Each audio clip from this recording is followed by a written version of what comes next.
శ్రద్ధ, సబూరి. ఇవి నా దగ్గర అత్యధిక విలువైనవి. నన్ను ప్రాణసమానంగా ప్రేమించేవారు అరుదు. అట్టివారు నాకు ఒకటి ఇస్తే నేను వారికి నూరింతలు ఇస్తాను. అందరూ నా ప్రజలే. అందరినీ నేను సమానంగా చూస్తాను.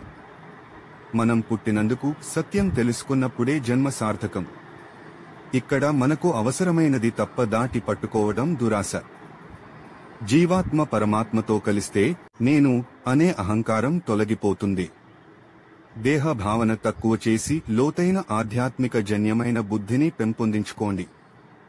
ఏ విషయాన్నైనా స్వయంగా తెలుసుకోవాలి. ఇతరుల అభిప్రాయాలను సేకరించడంలో ప్రయోజనం లేదు. మన అనుభూతి మనమే పొందాలి. ఈ షిరిడీ ప్రదేశం జనులను కాపాడటానికే ఉంది, ఎవరినీ దూరం పంపడానికి కాదు.